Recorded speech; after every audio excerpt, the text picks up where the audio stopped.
कलकत्ता जाने का मेरा पहला ही मौका था। मैं संध्या समय वहां पहुंचा और हरिसन रोड पर एक होटल में ठहर गया। होटल में जो कमरा मेरे लिए ठीक किया गया उसमें सब सामान ठिकाने लगा। थोड़ी देर मैं सुस्ताया, फिर स्नान कर चाय पी, कपड़े बदल कर एक नज़र शहर को देखने बाहर निकला। बरसात के दिन थे। अभी कुछ देर पहले पानी पड़ चुका था। ठंडी हवा के झोंके मन को हरा कर रहे थे। चलने को तैयार होकर मैं कुछ क्षण तक होटल के बरामदे में खड़ा होकर बाजार की भीड़ भाड़ चहल पहल देखने लगा। गगनचुंबी अट्टालिकाएं, प्रशस्त सड़कें, उन पर पागल की भांति धुन बांधकर आते जाते मनुष्यों की भीड़, मोटर ट्राम गाड़ी, यह सब देखकर मेरा दिल घबराने लगा। मैं खड़ा होकर सोचने लगा, आखिर यहाँ मन में शांति कैसे उत्पन्न हो सकती है। अंधेरा हो गया था, परंतु बाजार बिजली से जगमगा रहा था। कहना चाहिए, बाजार की शोभा दिन की अपेक्षा रात में ही अधिक प्रतीत हो रही थी। जो दुकानें अभी दिन के प्रकाश में सुस्त थे और अंधकारपूर्ण थे, वे इस समय जगमगा रहे थे। ग्राहकों की भीड़ भाड़ के क्या कहने, किसी को पलक मारने की फुर्सत न थी। कुछ देर बाजार की ये बहार देखकर मैं नीचे उतरा। होटल के नीचे ही एक पान वाले की शानदार दुकान थी। दुकान छोटी थी, पर बिजली के तीन प्रकाश से जगमगा रही थी। सोडे की बोतलें, सिगरेट, पान सजे हुए थे। सोने के वर्क लगी गिलोरियां चांदी की तश्तरी में रखी थी। मैं दुकान पर जाकर खड़ा हुआ। एक चवन्नी थाल में फेंक कर दो बीड़ा पान लगाने को कहा। दुकानदार पान बनाने लगा और मैं सामने लगे आदमकद आईने में अपनी सज धज देखने लगा। पान और रेजगारे उसने मेरे हाथ में दिए। मैंने पान खाए और एक दृष्टि हथेली पर धरे हुए पैसों पर डालकर उन्हें मैं जेब में डालने का उपक्रम करता हुआ जो ही मैं दुकान से घूमा कि एक गौरवर्ण सुंदर कोमल हाथ मेरे आगे बढ़कर फैल गया। मैं चलते चलते ठहर गया। मैंने पहले उस हाथ को, फिर उस सुंदरी नवोढ़ा को ऊपर से नीचे तक देखा। वह सिर से पैर तक एक सफेद चादर में लपेटे हुए थी। चादर कुछ मैली जरूर थी, परंतु भिखारियों जैसी नहीं थी। उसमें अपना मुख भी चादर में छुपा रखा था। सिर्फ दो बड़ी बड़ी आंखें चमक रही थी। आंखें खूब चमकीली और काली थी। उनके ऊपर खूब पतली कोमल भौहें और उनके ऊपर चांदी के समान उज्जवल साफ चिकना ललाट। चिकने और घुंघराले बालों की एकाध लट उस पर खेल रही थी। यद्यपि एक प्रकार के भद्दे ढंग से अपने शरीर को उस साधारण चादर में लपेट रखा था उसने, परंतु उसकी सुडौल देह दृष्टि, उसके मुख के शेष भागने को देखने का उपाय नहीं था कुछ और। परंतु उस पर दृष्टि डालते ही उसे देखने की प्रयास आंखों में पैदा होती थी। मैंने क्षण भर में ही उसे देख लिया। उसने मुझे कुछ कहा नहीं। वह एक हाथ से अपनी चादर को शरीर से ठीक ठाक लपेटे, दूसरा हाथ मेरे आगे पसार कर खड़ी रही। उसकी दृष्टि में भीख की याचना थी और एक गहरी करुणा भी। वह मानो कोई भेद छिपाए फिर रही थी। मैं एकाएक पागल सा हो गया, कुछ कह न सका। मेरे हाथ के कुल पैसे मैंने उसे दे दिए। पैसे पाकर उसने बिना ही देखे मुट्ठी में भर लिया। फिर उसने एक विचित्र सी दृष्टि से मेरी ओर देखा। वह धीरे धीरे वहां खिसक कर सड़क के दूसरे छोर पर एक खंबे के सहारे खड़ी हो मेरी ओर देखने लगी। मुझे मालूम हुआ वह मुझसे कुछ कहना चाहती है। मेरे मन में कुछ विचित्र सी कुदकुदी पैदा होने लगी। बड़े नगर के विचित्र जीवन का मुझे कोई ज्ञान नहीं था। मैं देहात के शांत वातावरण में रहने वाला आदमी, परंतु वह स्त्री वहां खड़ी मेरी तरफ देखती ही रही। जहां वह खड़ी थी वहां काफी अंधेरा था। कुछ देर खड़ा मैं उसे देखता रहा। मुझे उसके निकट जाना चाहिए या नहीं, मैं यही सोचने लगा। अंत में मैं साहस करके उसके पास गया। मुझे निकट आया देख उसने अपने मुख से चादर का प्रावरण हटा लिया और बड़ी बड़ी आंखों से मेरी तरफ अभिप्राय दृष्टि से देखने लगी, जैसे अजगर अपनी प्रथम दृष्टि से अपने शिकार को स्तंभित कर देता है। उसी प्रकार मैं स्तंभित हो गया। उस अंधकार में भी उसके मुख चंद्र की आभा फूट कर निकल पड़ती थी। उसने मृदु कोमल स्वर में कहा, आप डरते तो नहीं? प्रश्न सुनकर मैं अचका गया। मैंने कहा, नहीं, कहो क्या बात है। मेरे साथ आइए। मैं इसी ट्राम पर सवार होती हूँ। आप भी इसी पर चढ़ जाइए, मुझसे दूर बैठिए। मैं जहाँ उतरूँ आप भी उतर जाइए। वह बिना मेरे उत्तर की प्रतीक्षा किए ही सामने जाती हुई ट्राम पर चढ़ गई और मैं विकारग्रस्त रोगी की भांति बिना कुछ सोचे समझे ट्राम पर चढ़ गया। बाजारों, चौराहों और पार्कों को पार करती हुई ट्राम चली जा रही थी। वह रहस्यमयी स्त्री एक खिड़की के बाहर मुंह निकाले बैठी थी। उसके अंग का कोई भी हिस्सा दिखाई नहीं पड़ता था। मेरा दिल घबराने लगा। कई बार मैंने ट्राम से उतरने की इच्छा की, पर जैसे जैसे शरीर कीलों से जड़ दिया गया, मैं उठ ही नहीं सकता था। अब उजड़ा सा मोहल्ला आ गया था। शायद कोई मैदान था। बाजार पीछे छूट गए थे। दूर दूर बिजली की बत्तियां टिमटिमा रही थी। ट्राम कड़कती जा रही थी। रात अंधेरी थी और बिजली के खंभे के चारों ओर अंधकार कुछ अद्भुत सा लग रहा था। सड़कें सुनसान थी। बहुत कम आदमी सड़कों पर आते जाते दिखाई पड़ते। अब मैं ऊब उठा। मेरे मन में कुछ संदेह उठ रहे थे। बड़े शहरों में बहुत सी ठगी होती है, यह सुना था। इससे मन बहुत चंचल हो रहा था। ज्यों ही ट्राम ठहरी, मैं उस पर से कूद पड़ा। साथ ही वह स्त्री भी उतर पड़ी। मैं एक और चलने को लगा और उसने बारीक और कोमल स्वर में कहा, उधर नहीं, इधर आइए। मैंने रुककर देखा। उसने पास आकर वही जादू भरी आंखें मेरी आंखों में डालकर कहा, तुमने तो कहा था मैं डरता नहीं। मैं तो डरता नहीं। तब आगे पीछे क्या सोच रहे हो? भागने की जुगत में हो? मैं जानना चाहता हूँ, तुम चाहती क्या हो? क्या यहाँ खड़े खड़े आप मेरा मतलब जानना चाहते हैं? अनजाने में कहीं जाना नहीं चाहता मैं।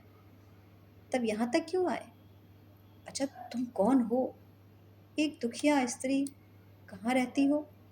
निकट ही। वह क्या मकान दिखाई दे रहा है? उसने सामने एक साधारण घर की ओर संकेत किया। वहाँ और कौन है? मेरा पति है। वह कोई काम क्यों नहीं करता? तुम्हें भीख मंगाकर उसे खिलाना पड़ता है। आप तो सब बातें यहीं ख़त्म कर देना चाहते हैं। मैं घर नहीं जाना चाहता। तुम्हें यदि कुछ सहायता चाहिए तो मैं तुम्हें दे सकता हूँ। आप चले जाइए, मुझे आपकी सहायता नहीं चाहिए, उसने हंसकर कहा और फिर ऐंठ कर चल दी। वह अद्भुत अज्ञात सुंदर बाला मुझ अपरिचित से सुनसान रात्रि में ऐसी नोक झोंक से बातें करके चल दी। मुझे प्रतीत हुआ वह किसी रस्सी से बांध कर मुझे खींचे लिए जा रही है। मैंने कहा, ठहरो, नाराज क्यों होती हो? और वह खड़ी हो गई। मैंने पास जाकर कहा, आखिर तुम्हारा मतलब क्या था? साफ साफ क्यों नहीं कहती हो? उसने क्षण भर उन चमकीली आंखों से मेरी तरफ देखा, मुख पर से चादर का आवरण हटाया। उस अंधकार में भी मैं उस मोहक लावण्य को देखकर विचित्र हो गया। उसने कहा, एक औरत से डरते हो? डरता नहीं हूँ। तो चले आओ। वह बिना मेरा मत जाने ही चल दी और मैं मंत्र मुग्ध की भांति उसके पीछे चल दिया। सड़क से गलियां, गली से एक बहुत ही सकरी गली, वह घुसती ही चली गई। अंत में एक मकान के द्वार पर जाकर उसने कुछ संकेत किया। एक बूढ़े आदमी ने आकर द्वार खोल दिया। वह मेरी तरफ भीतर आने का संकेत कर आगे बढ़ गई। मैं भी धड़कते हृदय से भीतर घुसकर उसके पीछे पीछे चल दिया। मेरे भीतर आने पर बूढ़ा द्वार अच्छी तरह बंद करके हमारे पीछे पीछे जाने लगा। दूसरी मंजिल पर पहुंचकर उसने बूढ़े से कहा, बाबू को तुम ऊपर ले जाकर बैठाओ, मैं भी आती हूँ। यह कहकर वह तेजी से आगे बढ़ गई। मैं वहीं खड़ा उस बूढ़े का मुंह देखने लगा। उस स्थान पर बहुत अंधकार न था, फिर भी बूढ़े का चेहरा साफ साफ दिखाई नहीं पड़ता था। उसने अदब से झुककर कहा, चलिए। वह आगे आगे चल दिया। मैं उसके पीछे चढ़ता ही गया। चौथी मंजिल पर एक खुली छत थी। उस पर एक अच्छा खासा कमरा था। कमरा बंद था। बूढ़े ने अपनी जेब से चाबी निकालकर उसे खोला। स्विच दबाकर जैसे ही रोशनी करके उसने मुझे भीतर आने का इशारा किया, मैं तो देखते ही दंग रह गया। वह कमरा ऐसे अमीरी ठाट से सजा हुआ था। दीवारों पर खूब बढ़िया तस्वीरें, एक और पीतल के काम का कीमती छप्पर खट पड़ा था। फर्श पर आधे में ईरानी कालीन बिछा था और शेष आधे में बालिश्त भर मोटा गद्दा, जिस पर स्वच्छ चांदनी बिछी थी। 10-12 छोटे तकिए उसमें सजे थे। फर्नीचर बहुत नफासत से सजाया गया था। कई वाद्ययंत्र और ग्रामोफोन कैबिनेट में वहां रखे थे। यह सब कुछ देख मेरी आंखें चौंधिया गई। वह भिक्षुक स्त्री का यह ठाठ, उसका मुझे फंसाकर लाने में क्या अभिप्राय हो सकता है? वह भिक्षुक ही तो है नहीं, निस्संदेह कोई मायाविनी है। उसके सौंदर्य को तो मैं प्रथम ही भांप चुका था। अब उसके धन वैभव का भी यह रंग ढंग दिखलाई पड़ रहा है। मैं महामूर्ख की भांति हक्का बक्का कमरे की प्रत्येक चीज को देख रहा था। बीच बीच में घबरा भी उठता था कि कोई आफत ना सिर पर आ टूटे। वही बूढ़ा एक बड़ी ट्रे में बहुत सा नाश्ता लेकर सामान ले आया। उसने अनेक बंगाली अंग्रेजी मिठाइयाँ, नमकीन, चाय, फल, मेवा और न जाने क्या क्या चीजें थी। सब कुछ बहुत बढ़िया। राजाओं को भी ऐसा नाश्ता शायद ही नसीब होता हो। बूढ़े ने नाश्ता सामने रखकर कहा, मालकिन अभी तशरीफ ला रही हैं, आप थोड़ा जल खा लीजिए। मेरा मन क्या जल खाने में था। मैं अचका कर कहा, तुम्हारी मालकिन कौन है, कहाँ है? वो जो मुझे लाई थी, क्या वही है? बूढ़े ने बड़े विनीत स्वर में कहा, सरकार, यह सब कुछ आप उन्हीं से पूछ लीजिए। वह चला गया। मैं उठकर टहलने लगा। जलपान मैंने किया नहीं। अगर इसमें जहर मिला हो तो, कोई धोखे की बात हो तो। मैं उस आफत से भागने की जुगत लड़ाने लगा, परंतु रहकर मेरे पैर जकड़े जाते थे। मैं अभी सोच ही रहा था कि एक परम सुंदर युवती मेरे कमरे में कदम रखी। वह बहुमूल्य साड़ी पहने, जिसके जिस्म पर सोफियाने और नाजुक रत्न जटित गहने थे। वह मुस्कुराती आई और मेरे पास मनसद पर बैठ गई। उसके रूप की दोपहरी मुझसे सही नहीं गई। मेरी आंखें चौंधियाने लगी, मेरे होश उड़ गए। उसने वीणा विनोदित स्वर में कहा, आपको बहुत देर इंतजार करना पड़ा, आप शायद नाराज हो गए हैं, क्यों? वह हंस दी। मैं हंस न सका। मेरे मन में उसे देखने की वासना तो उद्दीप्त हो गई थी, पर मैं बुरी तरह घबरा रहा था। इस माया जाल के भीतर क्या है, मैं जानने को छटपटाता था। वह मेरे और निकट खिसक गई। उसने उसी भांति हंसकर कहा, आपने नाश्ता भी नहीं किया और अब बोलते भी नहीं। उसने एक तीखे कटाक्ष का वार किया। मैंने देखा और वह समझा नहीं, परंतु इसका क्या कारण हो सकता है? यह अद्भुत स्त्री इस प्रकार भिखारिणी बनकर क्यों लोगों को फंसा कर लेके आती है? मैंने उससे पूछा। तब वहां आप थी? कहाँ? बाजार में मेरे साथ भी? वह वहां मैं क्यों होने लगी? वह हंस दी। उसके निकट पाकर स्निग्ध स्वर में कहा, आप शायद मेरी दासी की बात कर रहे हैं। यदि वह आपकी दासी थी तो क्या आप कृपा कर मुझे यह भेद खोल सकेंगी कि किस कारण आप इस प्रकार जाल में फांस फांस कर लोगों को घर में बुलाती हैं? मेरी बात सुनकर वो एकदम से उदास हो गई। उसने आंखों में आंसू भरकर कहा, आपको यदि कुछ ज्यादा कष्ट हुआ हो तो आप जा सकते हैं। मैंने तो आपको एक धर्मात्मा आदमी समझकर इस आशा से कष्ट दिया कि एक दुखिया अबला का कष्ट आप दूर करेंगे, परंतु मर्द जैसे सब हैं वैसे ही आप भी हैं। वह बड़ी सिसकियां लेने लगी। मैं बड़ा लज्जित हुआ। वास्तव में मैंने बड़ी रूखी बात कह दी थी। मैंने कहा, आपको इतना दुख हुआ है, मुझसे कही, मैं अपनी शक्ति भर उसे दूर करने का उपाय करूंगा। पर इस पर मुझे विश्वास कैसे हो? उसने आंसुओं की भीगी पलकों को मेरी ओर उठाकर कहा, और मैं विचलित हो गया। मैं कसम खाने को तैयार हूँ। उसके होठों पर मधुर मुस्कुराहट फैल गई।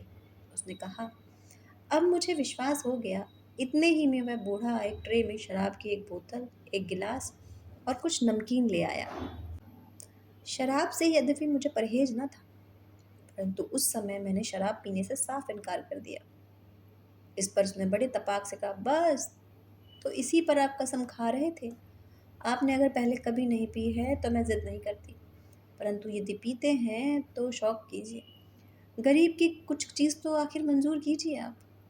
उसने इस अंदाज में ये बात कही और बोतल से शराब उड़ेल कर मेरे मुंह में लगा दी। मैं कुछ भी नहीं कह सका। गले में शराब से सिंचन पाकर मैंने मन में उत्तेजना का अनुभव किया और मैं अपनी परिस्थिति को भूल गया। जब मेरी आंखें खुली तो मैंने अपने को अपने होटल के कमरे में पलंग पर पड़ा पाया। धीरे धीरे मैंने आंखें खोली। प्रातःकाल की धूप खिड़की से झनकर कमरे में आ रही थी। मेरा सिर चकरा रहा था और शरीर में बड़ा दर्द था। कई मिनट तक मैं बिना हिले डुले पड़ा रहा, जैसे शरीर का सत निकल गया हो। धीरे धीरे मुझे रात की सब घटना स्मरण हुई। मैं हड़बड़ा कर उठकर खड़ा हुआ। पहले मुझे यह नहीं मालूम था कि मैं होटल में हूँ। पीछे मैंने अपने कमरे को पहचाना। सब बातें स्वप्न के समान आंखों में घूमने लगी। सिर अब भी दर्द से फटा जा रहा था। मैं उठकर बैठ गया और दोनों हाथों से सिर को दबाकर बैठा रहा। मैं यहाँ कैसे आया? रात क्या मैं वहाँ नहीं गया था?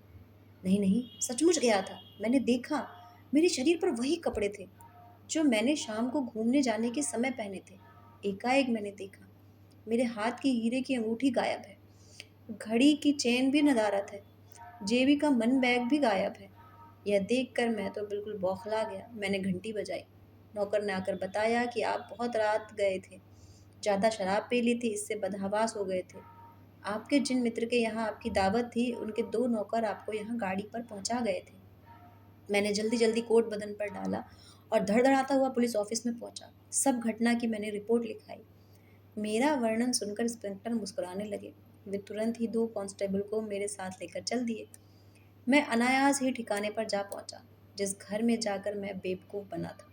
इस समय उसके दरवाजे पर ताला पड़ा था और उस पर टू लेट का साइन बोर्ड लगा था। पूछने पर पड़ोस के एक संभ्रांत बंगाली महाशय ने आकर कहा कि यह मकान उन्हीं का है और किराए को खाली है तथा कई महीने से इसमें कोई नहीं रहता। जब मैंने उनसे रात की घटना का जिक्र किया तो वे हंसने लगे। उन्होंने कहा, बाबू का दिमाग फिर गया है, आप किसी दूसरे मकान में आए हैं। और वे हाथ का नारियल पीते हुए भीतर चले गए। हम लोगों को कोई सुराग नहीं मिला और कोई सुराग ना पाकर 2,500 के नोट और जवाहरात के अलावा मेरे बहुत सारे कीमती कागजात भी गायब थे। वे सब उसी दिन मुझे अदालत में पेश करने थे। मैं उसी काम से तो कलकत्ता आया था। मुझे कोर्ट में यह देखकर बड़ा आश्चर्य हुआ कि उन कुछ ज़रूरी कागजात मेरे प्रतिपक्षी वकील की फाइल में थे और उनसे मेरे विरुद्ध सबूत जुटाया जा रहा था। कहना ना होगा, वह 40,000 का मुकदमा मैं उन कागज़ों को गवा कर उसी तारीख को हार बैठा। उसी दिन मैंने कलकत्ता त्यागा। घर आकर बहुत कोशिश की उस भेद को खोलने की, पर शोक कुछ पता न चला। इस प्रकार कलकत्ते की वह रात मेरे जीवन की एक काल रात बन गई। ये थी कहानी कलकत्ते में एक रात, आचार्य चतुरसेन शास्त्री द्वारा लिखी गई। आपको कैसी लगी हमें कमेंट में ज़रूर बताइए और ऐसी ही कहानियाँ सुनते रहने के लिए चैनल को सब्सक्राइब करना ना भूलें।